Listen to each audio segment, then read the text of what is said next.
Hello, everybody, and welcome back to another week of SportsTalk Philadelphia here, week 2 of our 2014-2015 season.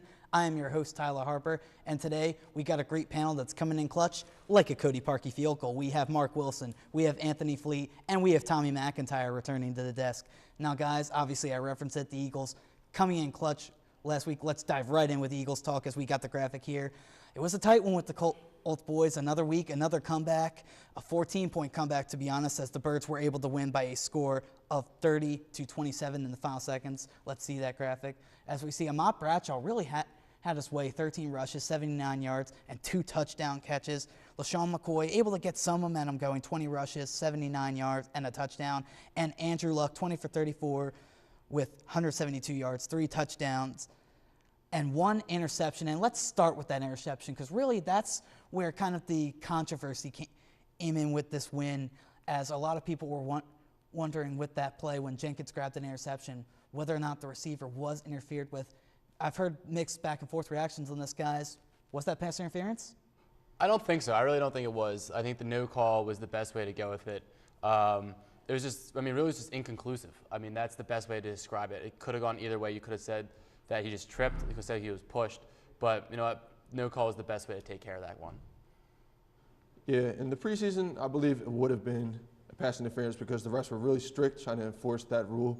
But in the regular season, as we've seen, they've been being a bit more regressive as far as allowing defenders to play. Now, they still call it somewhat strictly, but for the most part, they've been kind of leaning on it. As far as it being pass interference, that's just up for debate. Some people say he had a beat on it anyway. He might have picked it off anyway. But you really don't know. It wasn't called, so it happened, so we just have to move on with it. It was in that 5-yard window. It's like right there. You don't know if they're going to call it or not, because usually the refs usually give receivers and defenders a little bit of leeway there to hit people at the line. So I don't know. I thought it was a penalty, but I was happy as an Eagles fan that it wasn't, because that was a ridiculous interception at a time where if they get that field goal, they're up by 10 points, and we're really struggling to try to win the game. So that was a huge interception. And really, the call is, as an Eagles fan, I'm happy they didn't call it. And I think the Colts down the line had another chance to come back and tie the game. So it wasn't like that was the game altogether, too. Yeah, it was really an interesting difference between even the Sunday night and the Monday night game. The Sunday night game between the Bears and Niners, almost everything was called. And in this, a lot of stuff was let go. There were obviously penalties here and there, but a call like this within that 5-yard window was kind of tough to tell. So I think the refs, again, mainly I'm thankful as an Eagles fan, the refs did the right thing, swallowing the whistle. But a call where they did actually blow the whistle was that horse collar tackle that got called on the Colts on one of the Eagles' final drives. That was also another borderline call, handful of jersey to make the tackle, but it was still called. Do you believe that was a horse collar? Yeah, I'm actually a real big supporter of this horse collar rule. Playing football myself growing up, there was nothing that was worse than just kind of someone grabbing you from the back from your horse collar and just pulling you down, because all your momentum's going forward, and it's just a really dangerous play because they're basically just snagging, pulling you back. And I'm totally for it, because they can get the rest of your body too. So it's also kind of cheap for them, for the defender to grab you by your collar and pull you down. So I'm all for it. I'm a big fan of that. Well, actually, I don't know if you guys remember, but an Eagles defender was called for a similar play week 1 against Jacksonville, whereas though he didn't technically grab the collar of his shoulder pads, that behind part, he grabbed behind the jersey just like what the Colts defender did to McCoy. And I was listening to a First Take podcast, and Skip Bayless read out the rule. He said, as long as you grab the player from behind, you grab or pull his jersey or the collar part of his shoulder pads, he said if you pull him down and his knees buckle, that warrants a penalty. So by letter of the law, technically that was a horse collar penalty, even though how fans determine it is you have to grab that part of the collar on the shoulder pads. I'm just surprised that Skip Bayless said something in favor of the Eagles. Right, exactly. Anyway, Tommy? Yeah, in real time, it looked like a horse collar. Then you slow it down, you watch the replay, and he gets him like the side, kind of the shoulder, and pulls him.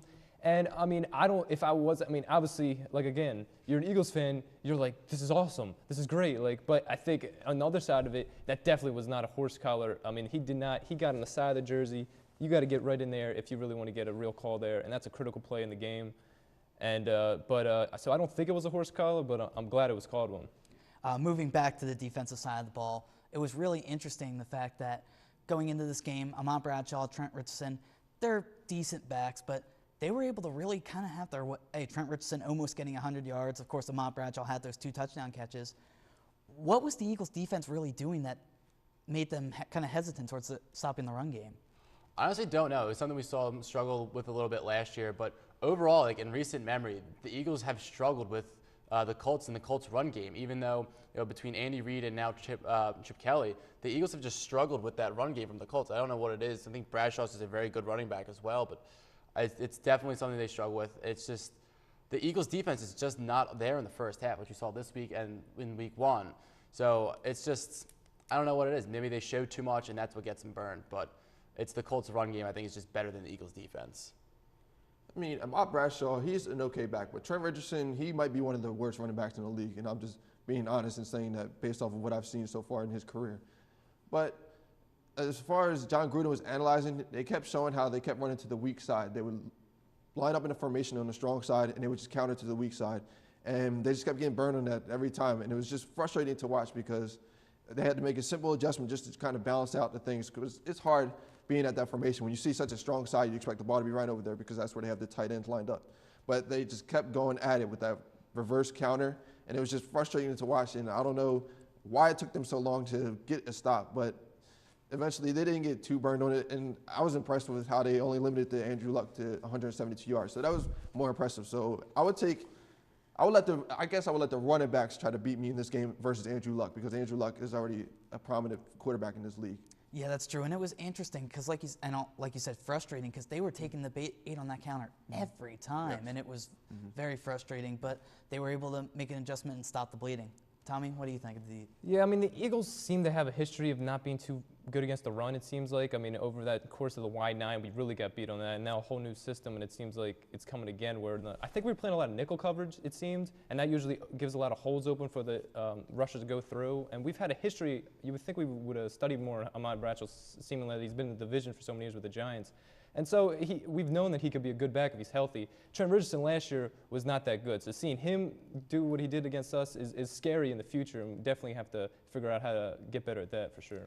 Yeah, focusing in on an injury that happened in the game, of course, Michael Kendricks messing up his quad, held out of practice on Thursday. Not sure if he's going to go on Sunday, guys. If he doesn't go, how worried does this make you about this defense up against Washington and Alfred Morris? I'm not too worried right now, honestly. With RG3 being out, that kind of helps balance out it balances out that RG3 sees a run threat, he's a throwing threat. Well, the Eagles lost a good linebacker, but they kind of cancel each other out. I'm not too concerned. Well, the injury bug was bound to catch up to the Eagles. They got away with virtually no injuries last year. Already this year, losing a couple of offensive linemen, and now Kendricks. It is a tough loss considering who his backups are, especially Casey Matthews. He didn't look very well when he came into the game Monday night. So hopefully, now that he got the butterflies or jitters out of him, maybe he'll step up a little bit. But Acho is going to get the start, Emmanuel Acho. He's going to get the start. And hopefully he just does at least a marginal job at filling in Kendrick's shoes, because Kendrick is obviously one of the best playmakers on the Eagles defense. So just maybe for a week or two, just fill in his shoes, at least marginally, and we'll go from there. I'm honestly really worried. I mean, Michael Kendrick is one of the best players on this defense. I mean, week 1, he was ridiculous. His ability as a linebacker to really blitz the quarterback is on another level. I mean, you see him in the box all the time. He's just blitzing. I mean, his coverage skills is good, but his blitzing skills is second to none. So losing him, putting in Casey Matthews in the Colts game, seeing him get juked out like so many times, not even being near where he had to be, it's scary going forward because Michael Kendrick is such a big piece for this team. See, you said the name Casey Matthews, and my natural reaction was just to bring my hand to my head and just go like this. I don't get why Casey Matthews is still on this team. He's not his brother. He's clearly not his brother. A lot of people were upset that Chip Kelly kept him on this roster. Of course, they have the Oregon ties. A lot of people are accusing him of just favoring the hometown guys. But Howie Roseman says Chip just wants guys who want to win. So I guess Casey Matthews wants to win. But speaking of guys who want to win and guys who really have helped the Eagles win, we've got to focus on the STP Player of the Week. And once again, it's Darren Sproles, guys. No contest. 4 carries, 26 yards, 1 rushing TD, 7 receptions, 152 receiving yards. NFC Offensive Player of the Week. So just round the horn, why didn't the Saints want this guy again? I don't know. Right? I don't know why I didn't. I mean, he's doing great for the Eagles. Receiving out of the backfield is huge because that opens up Shady to run the ball out of the backfield. But he also is a great special teams player. He's great on the returns. I haven't seen someone With Deshaun Jackson did very well for the Eagles returning kicks. But, Deshaun Jackson played a little safe sometimes. Sproles gets the ball nearly every time and makes something out of it. So I'm really excited. I don't know why Saints didn't want him, but I will gladly keep him. Yeah, Tyler, your guess is as good as mine as to why the Saints didn't want him and only had him valued as a 5th-round pick. But I guess in fairness to them, he is 31. He's pretty small in stature, so maybe they felt like his best years are behind him. But fortunately for the Eagles, he's coming on. He's performed greatly these 2 weeks, and let's just hope he can keep it going for the rest of the season. Yeah, I don't know if you guys, sorry to cut you off, Tommy, but I don't know if you guys, I just watched the league, but this past Wednesday, they actually had Darren Sproles on as a guest. He made an appearance, and the whole joke was that he's 5'6", he's my height. So they were just kind of semi-picking on him with that, but it's good that he can laugh about that, and he's been looking good in these past 2 weeks, right, Tommy? Yeah, Darren Sproles has been unbelievable. I mean, I think we were hoping that he was going to be just another asset for us, and he's been the guy. He's literally been the reason we were winning these games. And, I mean, even McCoy said without him, we weren't winning the game against Indianapolis. So it's great to see. Jay Gruden even had comments about it and said, oh, you think you get McCoy out? Oh, we're all good. And then you're like, oh, wait, Darren Sproles is in. He said explicit, I'm not going to say on this show. But good call on your part, Tommy. But basically, no, he's been great, and you just hope for him just to continue this. Yeah, I mean, a question, though, is since Sproles has really ignited these first couple of weeks as an Eagle, the question is, has he always really had this ability, or do you think he's just really flourishing in the Chip Kelly system? I think he's flourishing in the Chip Kelly system. Guys, there's talent there. When you come into the system where you have all these other weapons around you, that takes pressure from the defense to spread out a little bit, and you can really take control and own the defense. So I think that's what we're really starting to see here with Sproles. And I think he just works really well in the Chip Kelly offense. Now, he's smaller, he's really fast, he's really agile, and that's what Chip Kelly wants. So it's it's just the perfect storm. Yeah, it's definitely a combination of both talent and the system. Obviously, you wouldn't be in the National Football League if you didn't have any talent. But being in Chip Kelly's system, piggybacking off of what Mark says, is definitely a great help because of the weapons aforementioned, like McCoy and Nick Foles being able to facilitate the offense the way he did, even though it's not at the level this last year, but that's a different subject. But anyway, it is part of him being in his system because it gives him a lot of opportunity to get the ball in space and for him to be at his best. When he is in space with big linebackers barreling down on him, he's able to elude them easily. I think it's a little bit of both. Obviously, he's always had this talent, and the only reason the Saints, for some reason got rid of him for a 5th-round pick is because they just thought age maybe. Maybe they thought a 5th-round pick, we can maybe get a little something later in the draft for him. But he's always had this talent, and now it's just flourishing under Chip Kelly because he really wanted him, and he really knows how to use them to his best abilities and running, and now you saw in Indianapolis game, catching the ball out of the backfield. Yeah, I'm glad we have him, and I think Connor Barwick mentioned it best after the Monday night win with a great tweet that said, yeah, so shout out to the Saints. So I think that's great. Now let's move on to someone who, despite the Eagles being 2-0, hasn't played so great, and that's Riley Cooper. Riley Cooper, these 2 games, 5 receptions, 37 yards, no touchdowns. Any explanation as to why Riley Cooper's been kind of struggling so far? I honestly think it's because of Sproles. I think Riley Cooper out in the offseason, end of last year, everyone's like, he's going to become this huge part of the Eagles' offense. In comes Sproles, and it kind of takes away, touches for Cooper. Sproles had a good amount of receptions out of the backfield so far this year. Those could have been balls that were thrown to Riley Cooper. So I think that's kind of what it is, that because there's a new weapon, he kind of lost that spot to Sproles. Yeah, that's a very good point, Mark, with the addition of Sproles. A lot of the fan base, they want to say it's the subtraction of Deshaun Jackson, and that's pretty fair. Deshaun Jackson, he's definitely an electrifying player. Whether you like his personality or not is another thing. But on the field, he's definitely a fantastic playmaker. He has a lot of speed.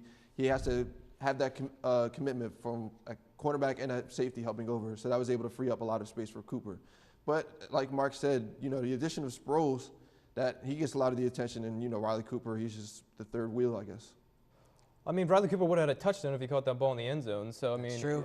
But I don't know. Nick Foles is still looking a little shaky. He's not there yet where you hope he could be, and the receivers are not catching the ball. Obviously, when Darren Sproles getting 7 receptions, that's taking a lot away from the wide receivers. So I think hopefully going forward that Nick Foles, Riley Cooper, Jeremy Maclin, they all get in this thing where they're getting the ball, they're on target, they're getting in the right spots, and he's hitting them. And I think in the future, Riley Cooper will hopefully do better.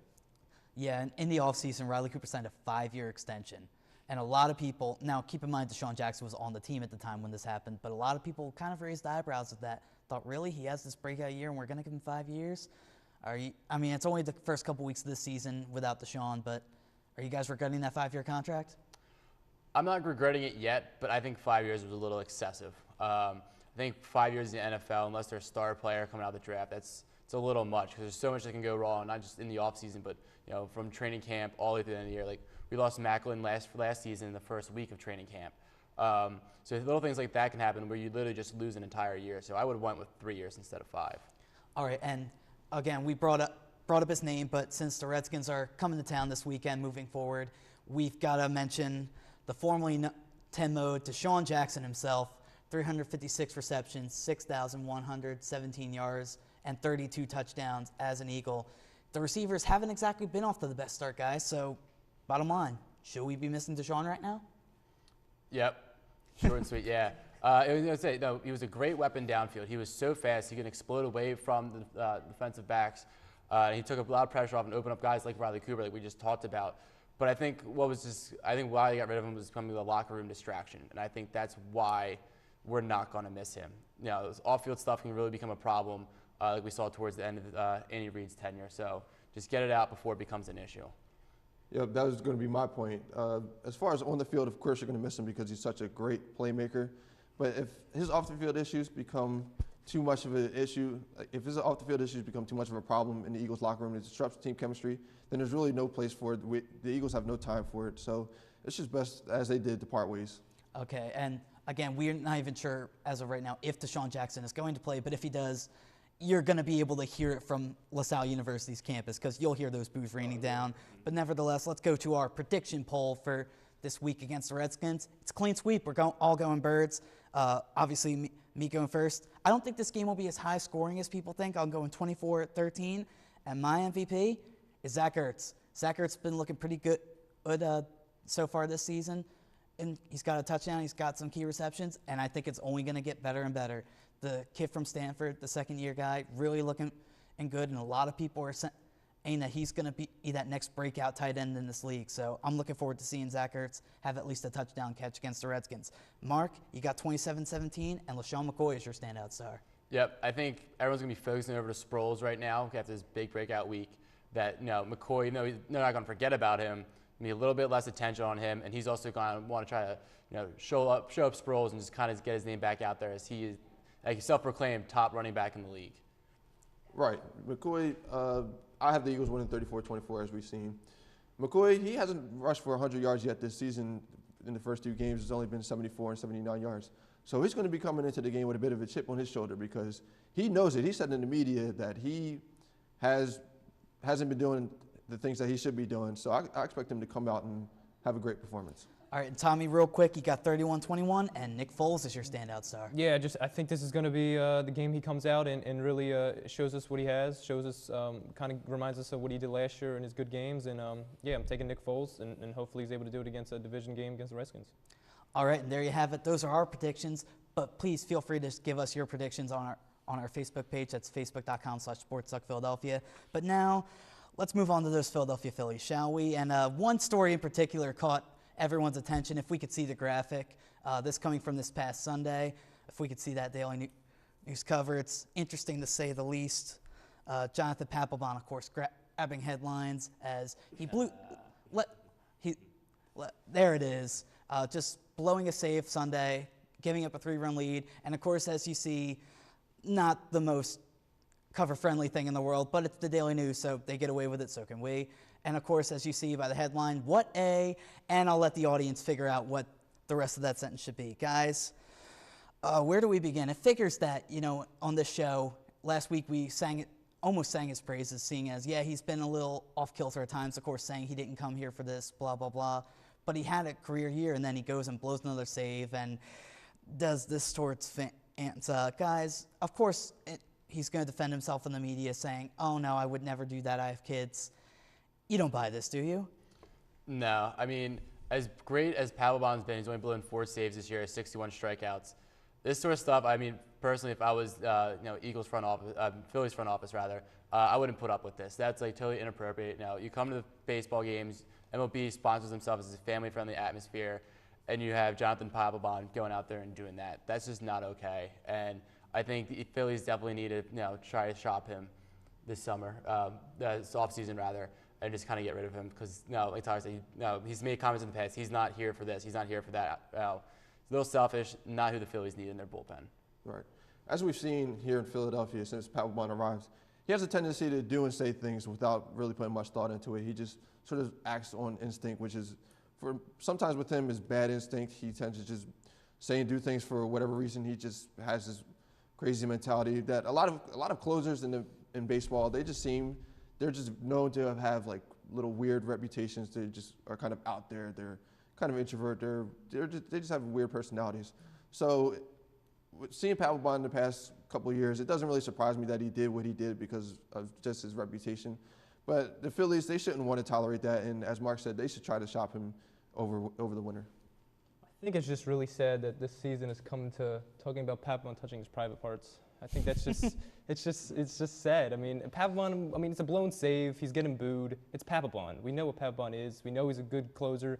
Closers are going to blow saves. They're booing him, and yes, but you should be professional enough to not do something obscene like that towards the fans. You should be able. They're probably doing the same thing to him. I'm sure they were, but guess what? They paid for a ticket, and we all know the Charles Barkley saying, "Oh, athletes shouldn't be role models." Guess what? He really should be a role model because as little kids who are playing baseball, if they give up a lot of hits, or does that give them an excuse to do that towards the parents? No, of course not. So even though he's being paid a lot of money, he really shouldn't be doing that. But anyway, the suspension was 7 games. Was this too much? No, I don't think so. Something like this matter. I think that was the best way to do it. 7 games. You come down kind of hard. That sets a tone for the rest of the league that this will not be tolerated. And they also went ahead and suspended the umpire 1 game, which I felt was appropriate for grabbing Papelbon's jersey. So I think the MLB did it right. They did it swiftly, and they stuck to their guns. Yeah, I agree. 7 games is fair. Like I've touched on already, he has a past history of doing some inappropriate things and saying some inappropriate things. So just who you're dealing with. He's not a first-time offender or anything like that. So 7 games is fair to me. He's still getting paid. Joe West isn't getting paid for that 1 game. So that's probably more. That's an umpire not getting paid for it. He's a closer. The Phillies may or may not be in the lead of a game, and he may not be coming in anyway. So it's like the Philly season is really in a downhill, and this is just pushing it for it to end. Real quick, I want to go back to Joe West real quick. He did get 1 game, but honestly to me, it seems like he was more kind of defending himself than anything else. So I don't know if this was really warranted. Do you really think this game without pay was warranted? I think so. If the rules are for the players that they're not allowed to touch umpires, it should be the same. And Papelbon said it. He said him and West they go back and they've had problems before. So I think that it's very well warranted for him to get that 1 game. Anthony? Right. Yeah. West. He was probably trying to defend himself, but still, they can't put their hands on each other. It's just not appropriate. It's not professional.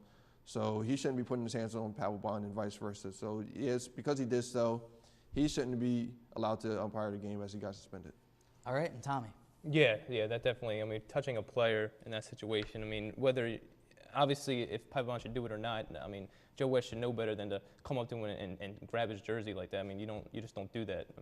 I think they talk about it in umpiring school probably, so you probably shouldn't do that. Yeah, and Joe West being around as long as he has, it's been a while since umpire school. But nevertheless, that's our Phillies talk. So now it's time for everyone's favorite segment here on SportsTalk Philadelphia. Time for the Fast Five, boys. So we start with we start with Anthony Fleet. Steve Mason revealed his goalie mask this past week, and his dog George makes an appearance on the back. So talk about your favorite pet a little bit. Well, my favorite pet, and he lives with me right now, his name is Chase. He's a cat. We call him Fatty because he's like a really heavy-set cat, but he's so friendly, and he's always meowing at me and my mom and everybody else. So we all love him. We always give him his attention that he always craves for. Aw. So, Mark, is Kyle Kendrick a Philly at the end of this year? No. I'm going to say no. Even though as good as he was in that film position he recently said he doesn't know where he's going to be next year. He admitted that he doesn't know what he wants to do. So I don't think he will be a Philly. Even though the Phillies are so loyal of an organization? Yeah, no, I don't think it's going to happen. You know what? That's fair. So, Anthony, speaking of the Phillies, over under 5 games under 500 as their finishing mark for the end of the year. Oh, they're going to be under. They would have to win 7 of their last 10 games in order to finish at 5 games under 500. So I don't see that happening. They don't have the starting pitching. They don't have the consistency in offense. So I definitely don't see them finishing at or above 5 games under 500. Tommy McIntyre, we mentioned Deshaun Jackson earlier. Obviously, that's the big story coming into this game, if he's even healthy. What's your favorite Deshaun Jackson moment? It's obviously got to be Miracle of the Meadowlands Part 2 or Miracle MetLife Stadium. That game was unbelievable to watch. I mean, you're talking about an amazing comeback for the ages. Michael Vick just going amazing, driving down the field, getting all those touchdowns, and then Jackson ending it off with an amazing punt return and seeing Coughlin on the field yelling at the punter, which is even better. That was priceless at the end of that game. And lastly, we go to Mark. The number of picks for Brandon Boykin this year. He had about 4 last year. Bold predictions, once again, 5. I think the Eagles' run game really does step up. I'm going to try what we were saying about the Colts game, but I think the Eagles' run game is really going to step up. It's going to force teams to throw more, and that leads to more interceptions. All right. Well, that's going to do it for this week here on Sports Talk Philadelphia. But you can reach us on the web if you have any questions, comments, concerns. We have our Facebook page, facebook.com/SportsTalkPhiladelphia. You can reach LaSalle TV on Twitter, @LaSalleTVPhilly. You can reach them via email, lasalletv@lasalle.edu. The YouTube channel where all our episodes get put up every week is youtube.com/LaSalle56TV. And lastly, on the web, lasalle.edu/LaSalleTV. Remember to never stop exploring. All right, and thank you so much again for joining us this week. For Tommy, for Anthony, and for Mark, my name's Tyler Harper. We hope to see you next week.